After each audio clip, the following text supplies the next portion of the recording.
If I had to pick my favorite book of all the books that I read in December and January, it would absolutely be James by Percival Everett. Hello, I'm Bo, and welcome back to Bo's Books. I want to talk to you about the books that I read in December and January. I'm combining them because I didn't read that many books. I've said it a million times, but I was in a very big slump in December, and it kind of bled over into January as I was refreshing myself and getting back into reading. I was doing a lot of other hobbies like playing video games and getting back into Dungeons and Dragons, and I had a really great time. I don't feel any pressure to read any certain number of books. I read more than one book in both months, so I'm happy about it. I have no qualms. It was not a bad reading month for me just because I only read 2 books in December.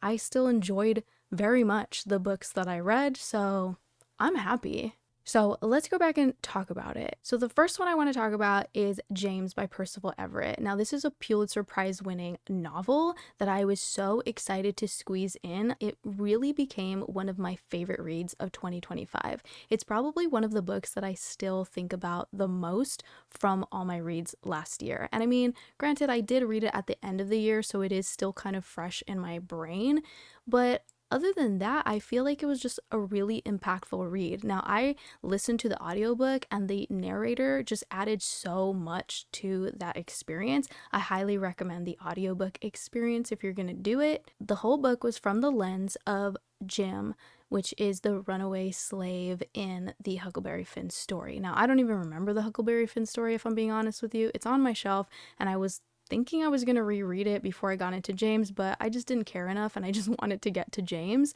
And you really don't need to read Huckleberry Finn before reading James. It's its own story, and I got a full experience without even remembering anything from Huckleberry Finn. James is a 5-star read for me. I highly recommend it to you, especially if you want to pick it up right now for Black History Month. Perfect time to even think about reading it. The next book I read on the very last day in December to wrap up the entire year was Shop Girl by Steve Martin. Now, this is a very short little book. I think it's only around 150 pages. I'm not sure. I can't remember, but it's a little novella.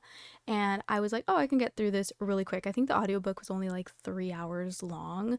And I did not know that Steve Martin wrote a book. I enjoyed it because it felt very nostalgic to the early 90s. It was about a girl that works in a department store in the gloves department, very slice of life, and it talks about her day-to-day and her dating these 2 guys, and it was kind of just whatever. I expected the book to be really funny, and it wasn't, but it was okay. It was okay. I really wouldn't say it's anything special, like, oh my god, go out and run to pick this up and read it. So would I recommend James? Absolutely yes. Would I recommend Shop Girl? Maybe, if the idea of that very specific storyline interests you, or if you're curious about Steve Martin's writing, then maybe. Otherwise, I would just pass on it because it's nothing special. Okay, now we're moving into January reviews where I read 3 books. The first book I read for the entire year was The Minds of Billy Milligan by Daniel Keyes. Now, this is a book that was written in 1981, and it's a nonfiction book about the first person ever to be acquitted of major crimes for reason of insanity due to having multiple personality disorder, which has now been renamed to be called dissociative identity disorder. He possessed 24 different personalities. I think the idea of multiple personalities is absolutely fascinating. And of course, I'm sure it's very sensationalized when you come to stories like Billy Milligan or Sybil, which there was like controversy about whether that was actually a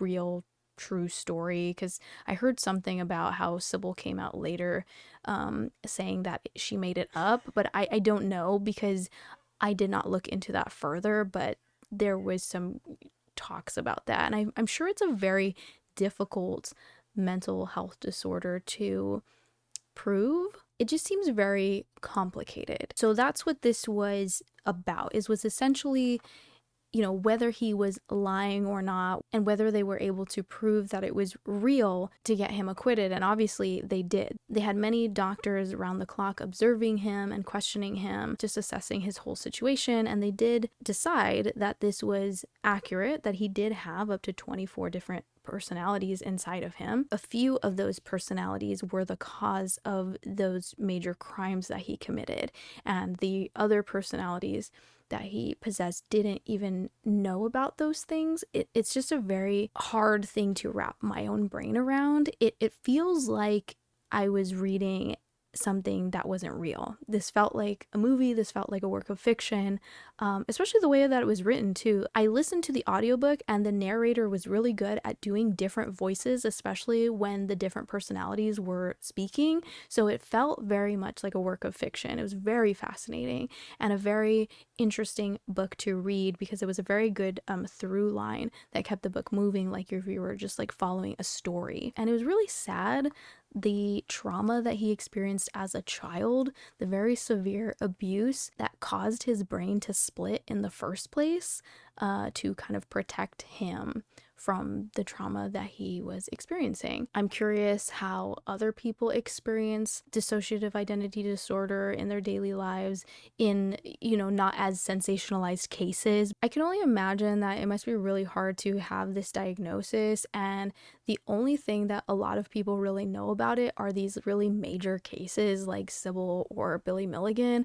and it's hard when the representation is somebody like Billy Milligan, who did all of these really awful things. He was not a good person. And, it was hard to like empathize with him at times because he did really terrible things. And I'm sure that the victims of his crimes didn't appreciate him being released and acquitted of those crimes. So, it's really difficult on one end to be fascinated by this mental health disorder, but then to also remember that he hurt people. But I will say, from like a psychology standpoint, it's very, very fascinating to know how the brain works and how the brain can like do things like that, like split into different personalities inside of one person.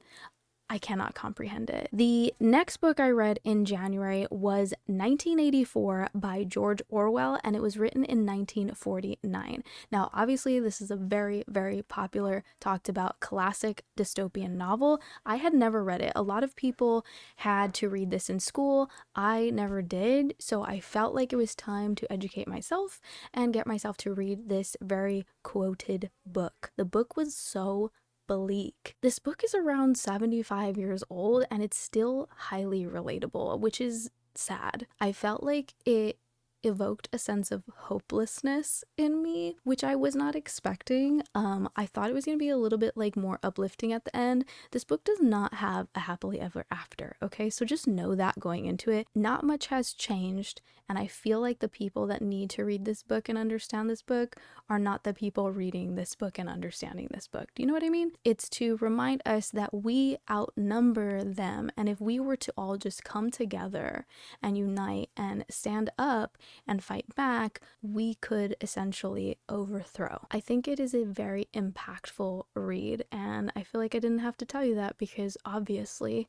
people have been talking about this for 75 years and talking about how profound it is. I definitely think it's a good time to read it, but you also might want to go in knowing that it's not a feel-good book by any means. And I feel like most dystopian novels aren't, but I mean, when you have books like The Hunger Games where, this young girl goes in and kind of like conquers over the powers that be, and you kind of have a hero to root for. Yeah, you don't have that in 1984.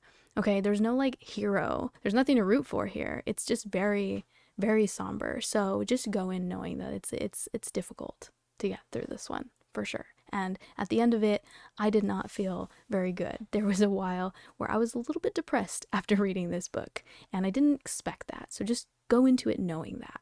But it's a good book. It really, really is. I want to show you the journal page I made for it because I think it came out really cool. I was definitely inspired by all the quotes that I was highlighting throughout the book. I rated it 5 stars. I think it was amazing. I appreciate it for like a timeless classic, sadly. But I do think it's a book that everybody should read. The last book I read in January was called Mutual Aid: Building Solidarity During This Crisis and the Next. This is a book written by Dean Spade, and Dean Spade is a transgender author. This is a nonfiction book that was published in 2020, and it's a book that really just gives you the definition of what mutual aid is. And just to read one of the quotes from it, it says, "More and more people are feeling called to respond in their communities, creating bold and innovative ways to share resources and support vulnerable neighbors. This survival work, when done in conjunction with social movements demanding transformative change, is called mutual aid." And so that's basically just a book about how to participate in mutual aid, how to set up your own organization or be part of an organization, or what's the impact of mutual aid and why we need it, what it is,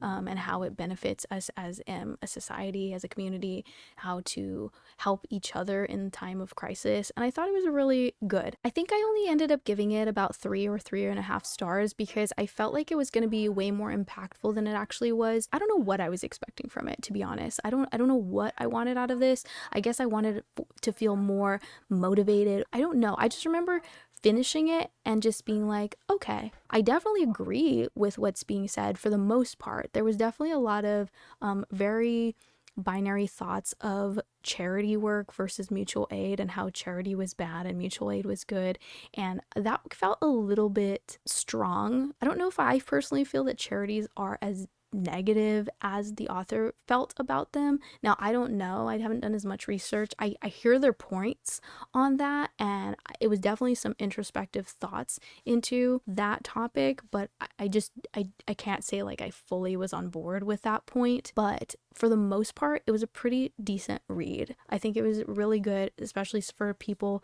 who are just interested in what mutual aid is, who are just looking for a little bit more understanding and resources about it and just more information. But I don't think it was like super impactful where I'm going to be just remembering it forever. I've already kind of like forgotten that I read that book, to be honest. It was good. It just wasn't like my favorite book or my least favorite book ever. So take that as you will. But those were the 5 books I read in December and January. And I just wanted to give you that little wrap up. And I hope to see you in the next video. Like and subscribe, and I'll see you later.